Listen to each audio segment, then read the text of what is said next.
Isaia 40, dall'1 al 9.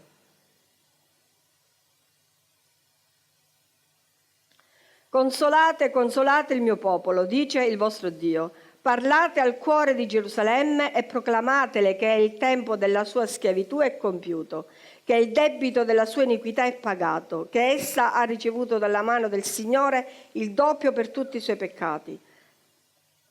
La voce di uno grida: preparate nel deserto la via del Signore, appianate nei luoghi aridi una strada per il nostro Dio. Ogni valle sia colmata, ogni monte e ogni colle siano abbassati. I luoghi scoscesi siano livellati, i luoghi accidentati diventino pianeggianti. Allora la gloria del Signore sarà rivelata a tutti, allo stesso tempo e tutti allo stesso tempo la vedranno, perché la bocca del Signore l'ha detto. Una voce dice: grida, e si risponde: che griderò? Grida che ogni carne è come l'erba e che tutta la sua grazia è come il fiore del campo. L'erba si secca, il fiore appassisce quando il soffio del Signore vi passa sopra. Certo, il popolo è come l'erba si secca, il fiore appassisce, ma la parola del nostro Dio dura per sempre. Tu che porti la buona notizia a Sion, sali sopra un alto monte. Tu che porti la buona notizia a Gerusalemme, alza forte la voce, alzala, non temere, di alla città di Giuda: ecco il vostro Dio. Vi potete sedere.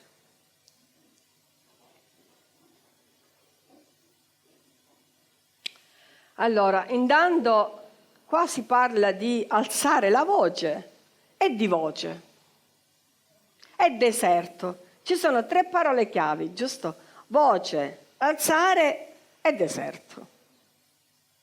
La voce sappiamo che è un suono, un insieme di suoni che giungono alle nostre orecchie, nitide o non nitide, basse, rauche o alte, sono voci.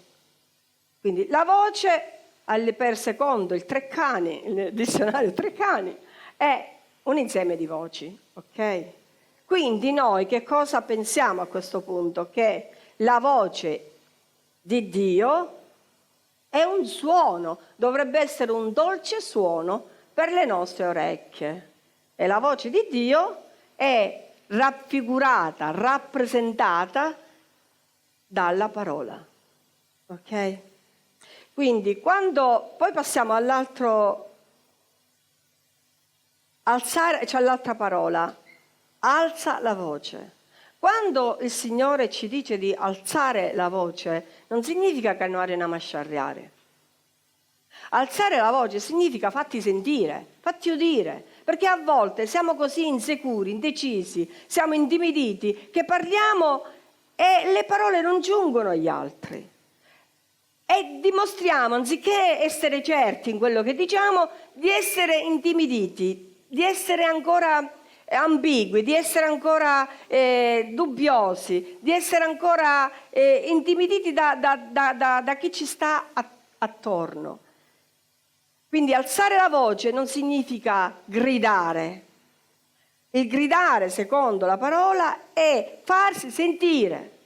La tromba viene usata, viene squillata, viene suonata con squillo, perché? Perché deve giungere in luoghi lontani. Quindi la nostra voce deve giungere ai cuori pieni di amarezza, tiepidume,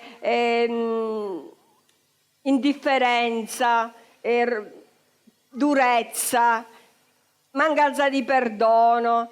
Cioè deve giungere a questi cuori. Ma se tu parli con il Signore, dice che ma tu lo devi seguire, ma intanto così dice il Signore, e finì il gioco, vedete che non facciamo niente. Cioè la parola che deve essere annunciata con serietà, con fermezza e determinazione. Questo non è un gridare, questa determinazione che ho usato adesso non è un gridare, non è il gridare, ma è usare l'autorità di chi veramente è ferma nella parola, di chi veramente conosce la parola, di chi veramente crede nella parola. Ma se io trasmetto il tiepidume, gli altri che cosa possono pensare? Che cosa possono dire? Se io dico, ma veramente, le cose se stanno così, ma io non so, ma io non capisco, ma io... Sì, ma però guarda che tu...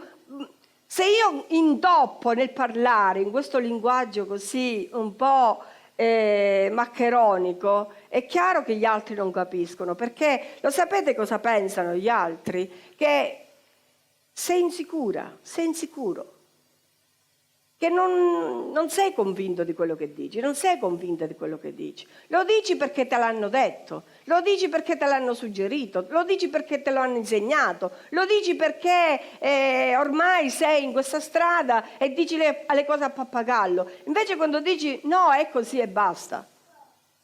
Cioè, io sono convinta di quello che ti dico. Poi tu, se non ci credi, fatti tuoi, leggi la Bibbia e vedi le cose come stanno. Questo significa alzare la voce, non sciarriarsi, non litigare col nostro prossimo. Alzare la voce e farsi sentire. Cioè, io sono convinta, perché quante persone sono convinte dei loro pensieri, delle loro logiche, delle loro filosofie, e sono convinti e determinati, e come si fanno avanti. E noi che siamo in Cristo e che abbiamo un appoggio grande che è l'eternità dietro di noi e attorno a noi e ci spalleggia e ci abbraccia, noi siamo così, ci facciamo prendere dall'insicurezza, dalla timidezza e dal tiepidume. Quindi dobbiamo alzare la voce. La parola è venuta ad abitare dentro di noi, o no? Siete convinti di questo? Amen. Se siamo qui, perché siamo qui? Perché? Perché la casa è grande? Perché siamo belli noi? No, siamo qui perché abbiamo ascoltato, abbiamo udito la parola del Signore. Quindi siamo qui perché ci siamo piano piano innamorati del Signore. Quindi quando tu sei innamorata, come diceva l'altra volta il pastore, ma tu devi fare tutto per amore e senza né obbligo e neanche stanchezza o peso. È l'amore che ti deve portare avanti. Quindi l'amore mi deve spingere a parlare e a dire, a convincermi di quello che ho udito, a lasciarmi convincere dallo Spirito Santo e a parlare, ad annunciare agli altri che non sanno. Parlare nel deserto. Il deserto significa questo. Perché molte persone sono nel deserto attorno a noi.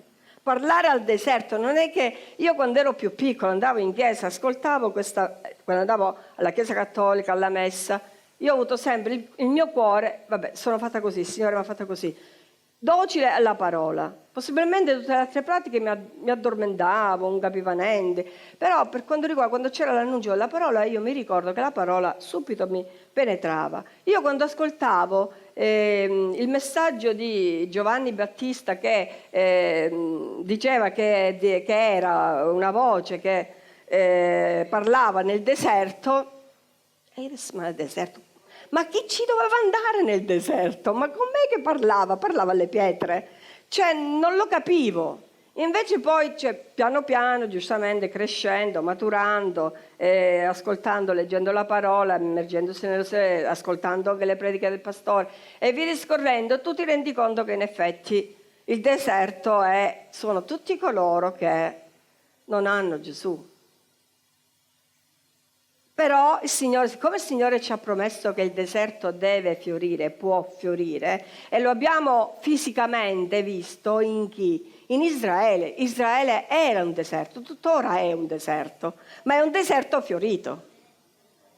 Ok? Quindi la parola di Isaia si è realizzata quando dice in Isaia 35 che il deserto diventerà, fiorirà e via discorrendo. Quindi noi, se accettiamo queste parole dentro di noi, se noi siamo convinti veramente della parola, che quando leggiamo la parola è parola di vita eterna, ma tu, io, la dobbiamo annunciare con certezza e con convinzione, senza temere, senza dubitare, perché altrimenti gli altri non vedranno mai la gloria del Signore. Non vedranno mai la potenza del Signore, non vedranno mai la sua presenza viva. Quindi il concetto vi è chiaro di queste tre parole: voce, alzare e deserto. Ok, allora Isaia ha parlato prima di Giovanni, giusto, di Giovanni Battista. Ora andiamo a leggere la parola di conferma che è nel Nuovo Testamento. Quella parola in Isaia la troviamo nell'Antico Testamento, la parola di Giovanni la troviamo invece nel Nuovo Testamento. E la troviamo in Giovanni 1,23, che poi anche gli altri Vangeli parlano di questo. Quindi Giovanni 1,23. Egli disse: io sono la voce di uno che grida nel deserto. Raddrizzate la via del Signore, come ha detto il profeta Isaia. Raddrizzate la via del Signore. Allora noi qui dentro è come se venissimo in una scuola. Noi siamo a scuola. Attingiamo dalla scuola di Gesù e portiamo fuori. Questo è quello che noi dobbiamo fare. Non è che dobbiamo tenerci le cose per noi. Quindi attingiamo, veniamo a scuola, siamo discepoli, ci facciamo discepolare, ci facciamo istruire e illuminare e dalle istruzioni portiamo fuori. Ora, il Signore attraverso questa parola cosa ci sta dicendo? Cosa mi sta dicendo? Io devo essere come Giovanni Battista, la voce che grida nel deserto. Io devo portare la parola di Dio non con l'ambizione o la vanità o la vanagloria di raddrizzare le vie degli altri, perché io in prima persona mi metto io in prima persona e quindi mi glorio. No, per amore, per compassione, perché noi siamo attorno a un deserto. Noi siamo vicino ai deserti. E noi quindi dobbiamo farci vedere, dobbiamo farci ascoltare, dobbiamo farci sentire, dobbiamo alzare la voce perché i del deserto, coloro che sono nel deserto ci devono ascoltare, perché i deserti che sono attorno a noi devono fiorire. Quindi noi ci dobbiamo dare da fare per far sì che i deserti fioriscano. Ok? Ci siamo? Quindi il Signore non ci dice: ah, tu fatti vedere, che sai, che capisci, che conosci, e poi gli altri poi si convertono. No, il Signore ce lo dice specificatamente, ci parla in modo specifico e ci dice chiaramente: io sono una voce che grida nel deserto, raddrizzate la via del Signore, come ha detto il profeta Isaia. Quindi noi dobbiamo essere strumenti per raddrizzare la via degli altri. Se noi vediamo che gli altri non camminano bene, a cominciare dai nostri figli, dai nostri parenti, da tutti coloro che sono attorno a noi, certo, con chi abbiamo da fare. Io non posso andare a bussare nelle case degli altri e andare a disturbare. Ah, tu devi raddrizzare la tua via perché così non stai camminando bene. No, assolutamente. E neanche ci dobbiamo presentare agli altri come persone che sono già a posto e che quindi sappiamo troppo, sappiamo fare troppo, abbiamo compreso e quindi questa nostra comprensione la vogliamo trasmettere agli altri. No. Noi, vivendo con gli altri, vediamo dove sbagliano, dove non. Cioè non è che io mi metto e poi a parlare e dico: no, tu sbagli qua, tu sbagli là, tu sbagli là. No, assolutamente. Io devo essere quella voce che prepara la via del Signore. Ma come si prepara la via del Signore? Ma se io non parlo al cuore che è nel deserto, ma se io nel deserto non ci metto l'acqua che è la parola di Dio, portata dallo Spirito Santo, io non potrò mai vedere questo giardino fiorito attorno a me. Raddrizzare significa indirizzare le persone verso Gesù, toglierli dalla via sbagliata e portarli a Gesù. Quindi nel momento in cui io sono lo strumento nelle mani del Signore, non devo avere paura di niente, perché lo Spirito Santo è il mio compagno di vita. Lo Spirito Santo mi aiuterà ad annunciare le cose giuste alla persona giusta. Ma io devo avere compassione, perché io ho dolore dentro di me, devo avere dolore per coloro che si perdono, che siano figli, che siano nipoti, che siano parenti, amici. Io devo avere dolore dentro di me. Io non posso tacere, io devo alzare la voce per forza. In me, in noi ci deve essere questo. Noi dobbiamo essere una Chiesa veramente in movimento. Noi dobbiamo essere veramente figli di Dio che vogliono che altri si innamorino di Gesù, che devono essere allontanati dalla brutta strada. Io vedo a volte dei documentari, delle cose flash, di chiese che hanno, di pastori che hanno il mandato per andare ad aiutare le prostitute e per toglierli dalla strada. Guardate che è un bellissimo, certo non tutti possiamo fare questo perché ci vuole la chiamata, ci vuole l'amore vero, la compassione vera e via discorrendo, però per chi ha la chiamata, questa chiamata, guarda che lo fanno, io ho visto come lo fanno, cioè ma c'è un amore grande che veramente portano le prostitute al Signore. E questo già è un raddrizzare la via, un raddrizzare quella via storta.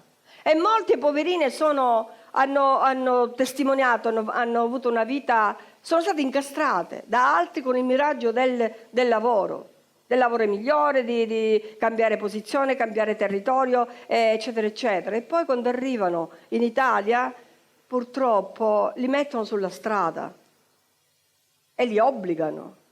Quindi finiamola di citare le prostitute, giudicarle, perché dietro ogni prostituta c'è veramente un passato, una storia che non tutti abbiamo avuto e ringraziamo il Signore per questo. Però a maggior ragione che non tutti abbiamo avuto, noi dobbiamo darci da fare per chi invece non ha avuto questa possibilità che abbiamo avuto noi.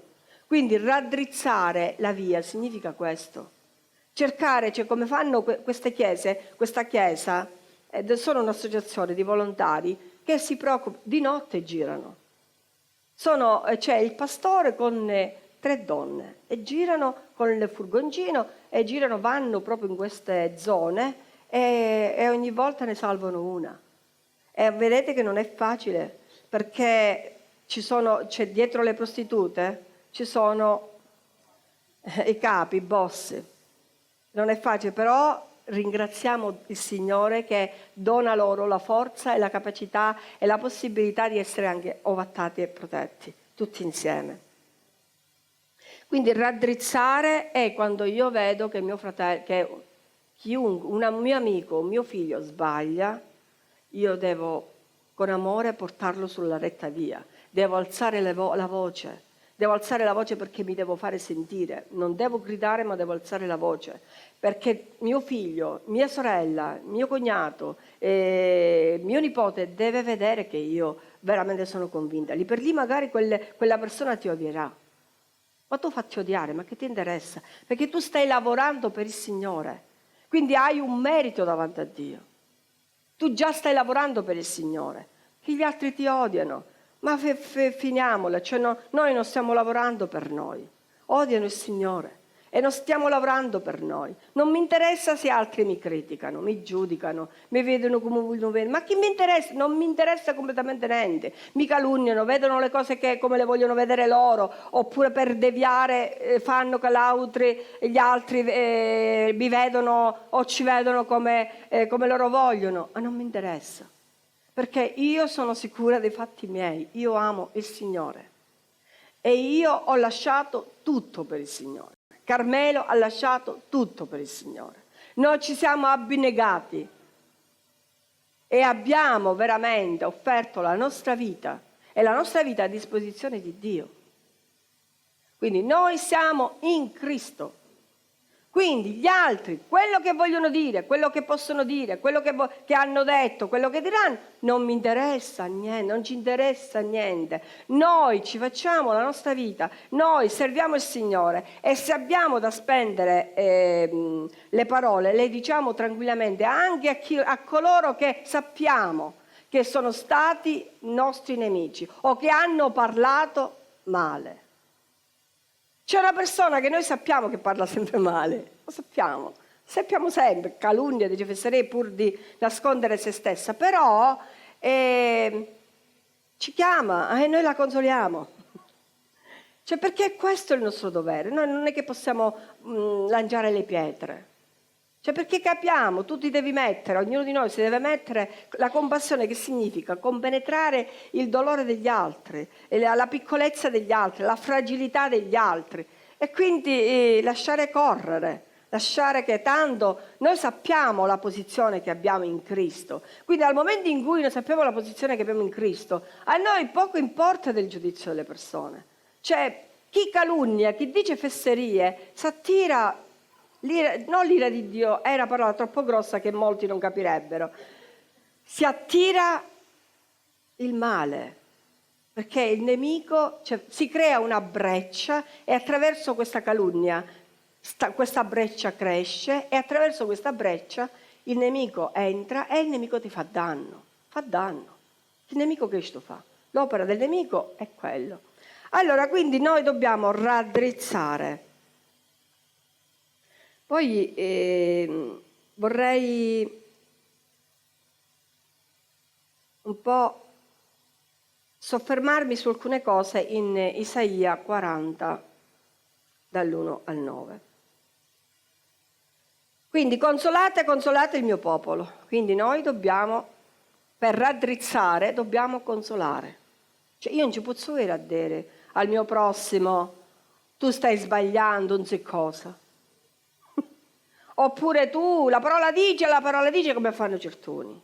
Oppure, se la conoscono la parola, che ci annunci la parola dice, non lo capiscono. Consolare. Quindi la prima cosa è consolare. Tu devi partire sempre dal fatto di raddrizzare la via di quella persona. Quindi tu devi consolare prima, infatti qua ce lo dice il Signore, consolate, consolate il mio popolo. Quindi consolare che significa? Ma dare amore, trasmettere amore, capirli, mettersi nei loro panni e capirli, e darci la parola veramente secondo quello che lo Spirito Santo in quel momento ci suggerisce.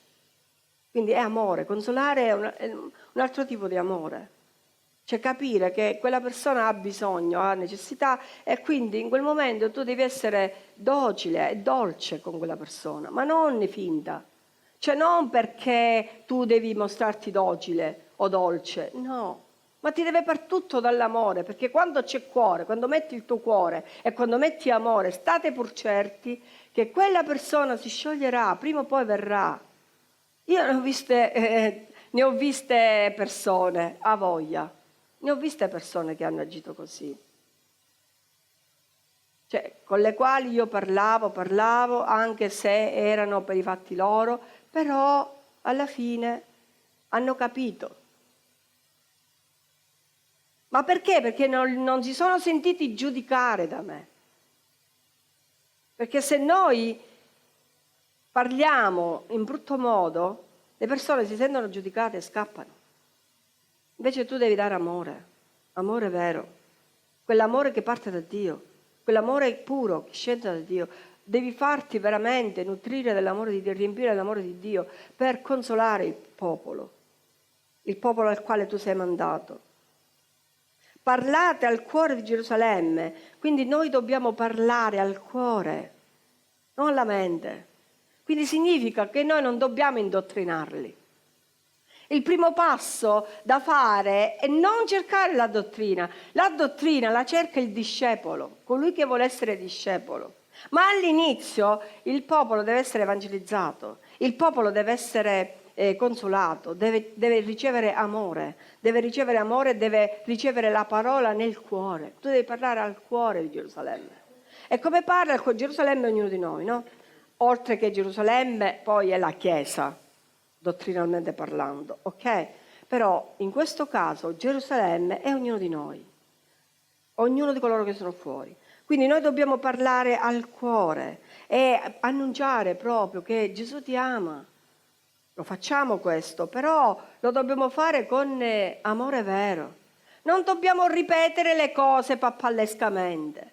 Non li dobbiamo ripetere perché ce l'hanno insegnato, lo dobbiamo sentire dentro, perché quando tu senti dentro questo, lo dici con amore e la persona riceve il messaggio chiaro. perché si sente amata in quel momento, si sente abbracciata, si sente capita. Ok? Qua dice il tempo, perché dice, proclamate che il tempo della sua schiavitù è compiuto, che deve... Noi dobbiamo sempre proclamare che Gesù ti vuole incontrare, Gesù si vuole incontrare con te per liberarti, per spezzare le tue catene, per aiutarti, per rinalzarti, per guidarti, per illuminarti. Queste sono le cose da dire. Non è non ti preoccupare con il Signore, ora ti guarisce, sta malattia, il Signore ti guarisce. Noi portiamo il popolo a credere nella guarigione, non in Gesù. Noi dobbiamo far conoscere Gesù prima. E dobbiamo preoccuparci di annunciare e proclamare la verità, non i miracoli. I miracoli li fa il Signore, non ci sono dubbi, ma i miracoli verranno in un secondo momento. Prima fa conoscere Gesù. E poi, io mai mi azzardo a dire, no, Signore ti guarisce, perché mi astengo da questo. Io prima, ma il Signore ti ama. Il Signore ti ama, ti perdona, tu lo ami. Tu lo conosci? Ma tu ti sei perdonata, l'hai perdonato? Colpevolizzi ancora il Signore per questo tuo stato? Così mi rispondono. Quindi, Sì, è quello che mi dicono. Quindi, a Stum, io dico, allora fai tutte queste cose, mettiti a posto con il Signore, mettiti a posto con il Signore. Cerca queste cose, che poi il Signore sa come ricompensarti, come aiutarti, come snellire i pesi che tu hai e come saperti ripagare. Non ti preoccupare, stai tranquilla, perché chi dona la propria vita, chi mette la propria vita nelle mani del Signore, quella persona è salvata, quella persona è guarita. Ma noi dobbiamo credere in questo. Ma se chiaramente dubitiamo per il fatto che Dio ancora nella mia vita non ha portato, non ha fatto vedere miracoli gloriosi che ho voluto vedere, e quindi non sono capace ovviamente di dire agli altri credi perché il Signore le fa, ma non potrò mai trasmettere la certezza. Ma la cosa da fare è che tu non hai ricevuto, non ha importanza. Tu sei nelle mani del Signore. Sentiti amata, benedetta, amato, benedetto, incoraggiato, consolato, aiutato. E cerca di mettere altri nelle mani del Signore. Come è stato fatto per te, fallo con gli altri. Cioè questo, non illudiamo le persone, perché è sbagliato. Perché non è che è detto che il Signore voglia guarire tutti. Perché a volte determinate persone hanno bisogno di una guarigione dell'anima, perché a volte quella malattia viene dall'anima, non viene dal fisico. Quindi se non si mettono a posto con il Signore, è come quel paralitico quando Gesù ha detto ti sono perdonati i tuoi peccati, alzati, prenditi il lettuccio e va. Quindi prima è stato guarito nell'anima e poi nel corpo. Quindi noi dobbiamo, cioè è inutile che incitiamo le persone a credere nei miracoli, la maffinere, perché è sbagliatissimo. I miracoli il Signore li fa, ma il miracolo più grande è quello dell'anima, perché se l'anima non è guarita, il corpo non sana. Anche noi, quando noi capiamo che una cosa persiste nella nostra vita, dobbiamo metterci veramente in ginocchio davanti al Signore e gli dobbiamo dire: Signore, guarisci quella parte di me, dell'anima che ancora vive nelle tenebre. Vieni a visitare quella zona che è tenebra dentro di me, come l'altra volta ci ha detto il pastore. Vieni a visitare questa zona, illumina questa zona, guarisci questa zona, allora sì che il mio corpo sarà rigoglioso. Ci siamo?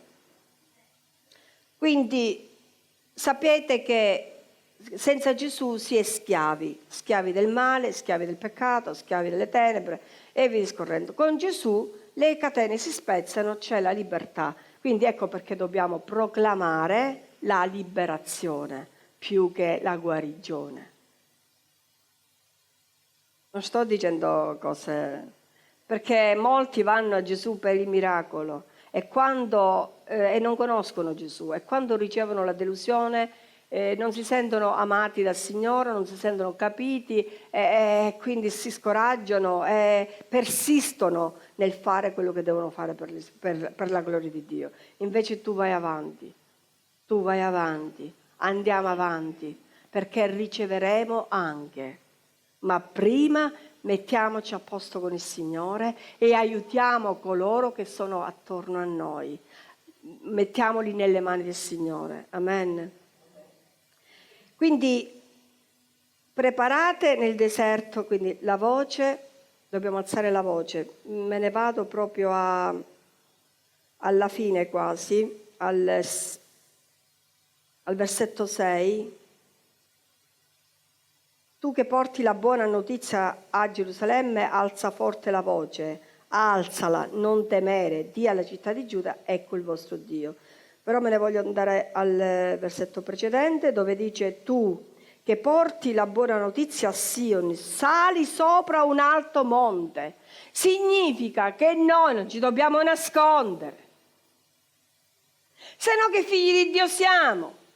Se ci nascondiamo, gli altri come devono capire, come devono essere salvati? Noi dobbiamo iniziare dalla nostra famiglia a denudarci, a parlare con verità, e poi andiamo fuori, perché giustamente gli altri ci possono dire: ma perché non curi a tuo figlio o tua figlia prima di parlare a Matula, prima di parlare con mia? Perché possibilmente sono capaci anche di dirlo questo. Allora iniziamo ad alzare la voce, iniziamo a metterci allo scoperto, iniziamo a salire sul monte. Significa farsi notare, non avere paura di essere notato, non avere paura di essere sparlato, non avere paura di essere allontanato dagli altri. Tu stai servendo Dio, tu stai facendo un servizio, è stato detto anche dal pastore, un servizio grande a Dio. È stato detto da chi ha predicato anche precedentemente, da Lucia, è stato detto da tutti coloro che predicano, tutti coloro che annunciano il Vangelo. Quindi tu che porti la buona notizia a Gerusalemme, alza forte la tua voce. Alzala, non temere. Quindi alzala, non temere. Alzala, non temere. Alzala, non temere. Credi. Fidati di Dio, fidati di Gesù. Lascia agire lo Spirito Santo nella tua vita. Lasciati usare come Lui vuole, non mettere freni, perché se mettiamo paletti, freni, se diciamo ma sapida, ma chissà, ma perché, ma boh, noi veramente blocchiamo l'opera di Dio. Lasciamo fare, fidiamoci di Gesù. Siamo nella Chiesa, siamo nel Signore, abbiamo dato la nostra vita al Signore. Non è che l'abbiamo data a un pingo pallino qualsiasi, l'abbiamo dato al Signore Gesù Cristo, colui che è venuto sulla terra per morire per te e per me. Lui è grande, Lui è potente, Lui è meraviglioso, Lui è il Dio che non ha detto no, ha detto sì al Padre. Anzi, spontaneamente è venuto per salvarci, perché c'era la necessità di essere salvati. Quindi non ti nascondere, alza la voce, parla. E quando non lo puoi fare perché sei in un ambiente ristretto, tipo il nostro paese, quando non lo puoi fare pubblicamente, ma farlo con i social, usa i social, serviti dei social, parla, non temere. E tutto quello che la Chiesa porta avanti, fallo, non temere, non avere paura di chi ti addita, di chi dice state facendo un idolo di un pastore, della Chiesa. Sbagliato, è il nemico che vi sta parlando e vi sta mettendo veramente la zappa sui piedi per non farvi camminare. È sbagliatissimo. Quindi liberatevi di tutte queste storie, facciamo le cose serie, non viviamo, noi non stiamo vivendo una fantasia, noi stiamo vivendo una realtà, siamo nella realtà vera. Noi siamo con Cristo. Cristo è una realtà vera. Perché io devo credere all'uomo? E allora io mi ammazzo per le cose dell'uomo, per le filosofie, per le teologie, per le teorie, per la politica. Perché io devo credere per queste cose e per le cose di Gesù non devo credere? Andiamo avanti, perché gli altri, quando ci vedono guerrieri, gli altri 4 conti se li faranno, perché non sono cretini. se li faranno e diranno certo che seriamente fanno, certo che, e quando loro arriveranno a questo livello il Signore li toccherà e farà ricordare loro ogni parola seminata. Quindi anche se inizialmente ci criticheranno, non ha importanza. Tu devi avere il coraggio di accettare, il coraggio di affrontare, il coraggio di ricevere. Così, vabbè, non ha importanza. Gesù l'ha fatto. Gesù diceva che ci voleva coraggio. Io sono il figlio di Dio, con gli ebrei, un popolo così farisaico, un popolo così ristretto, che effettivamente... Cioè che erano proprio la parola dice, giusto?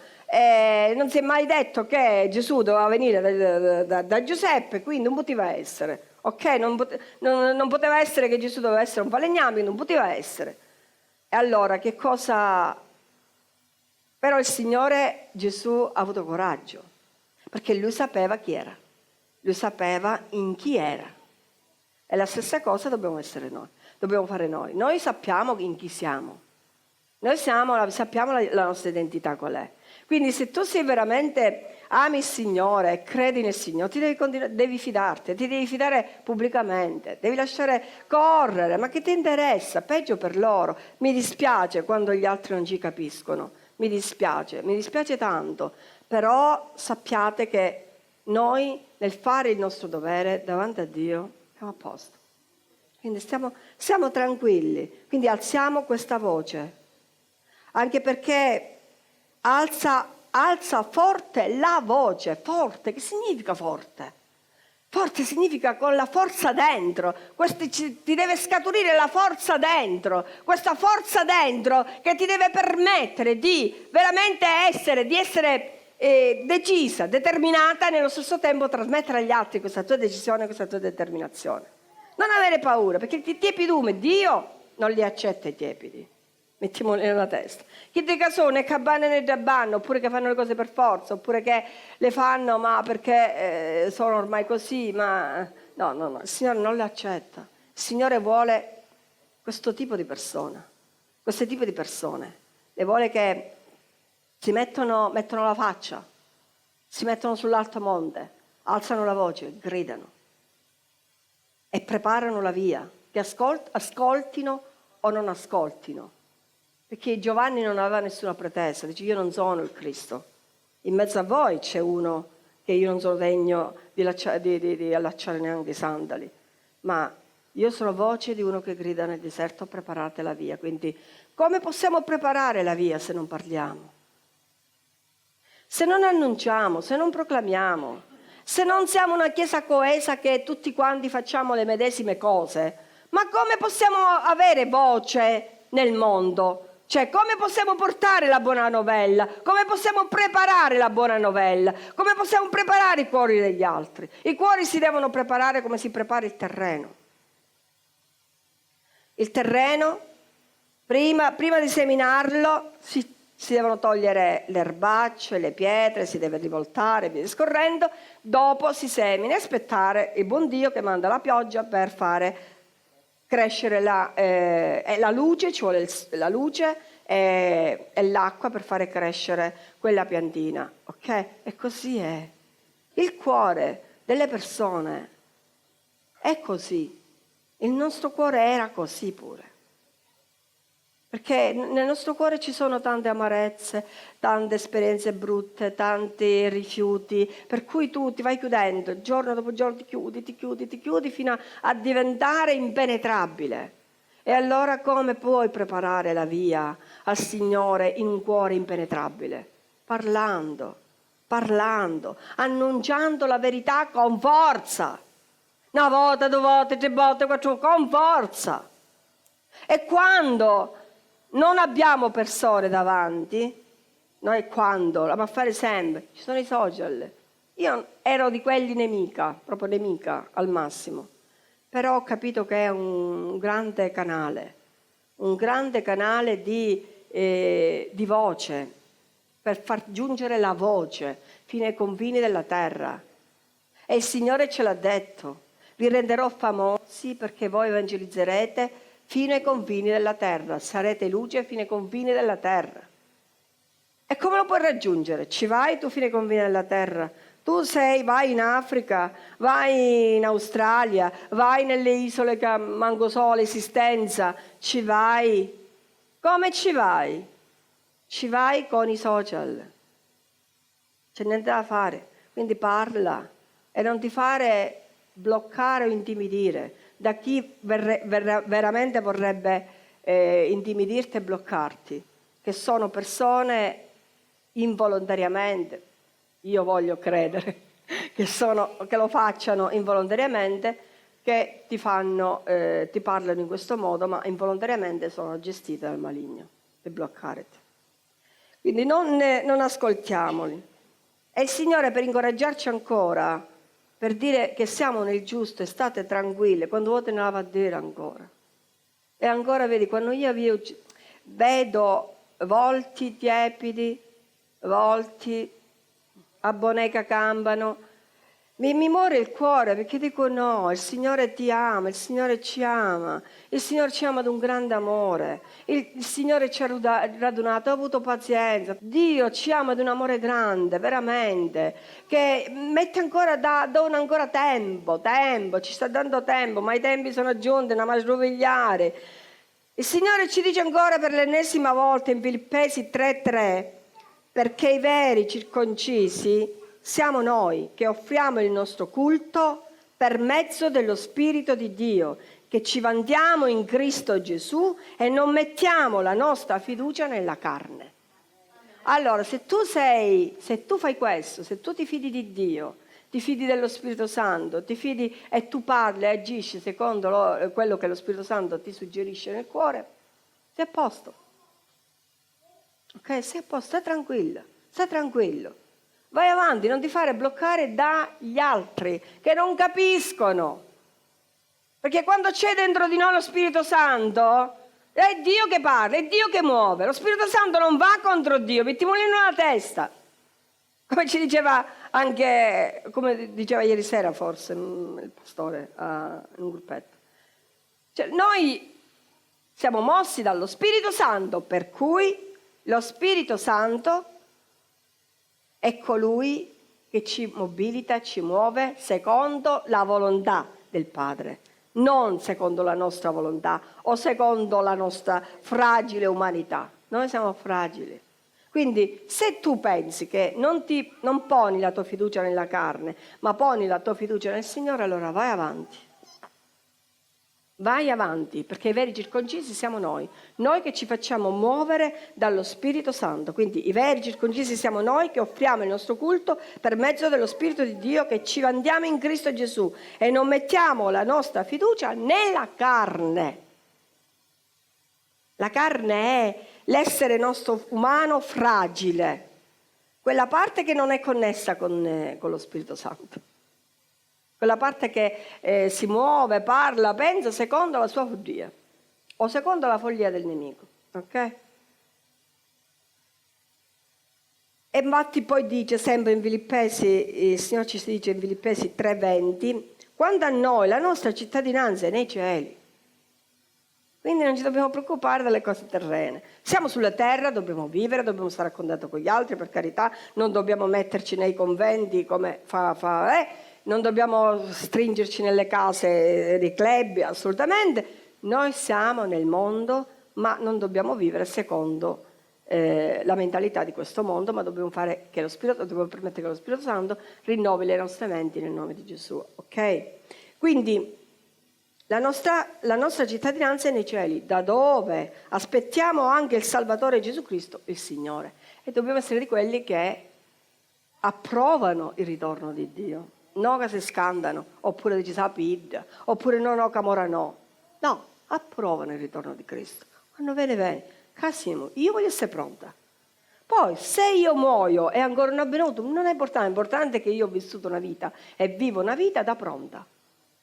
Non che io sia a posto con i peccati, perché fino alla polvere diventa peccato dentro di ognuno di noi, dentro di me.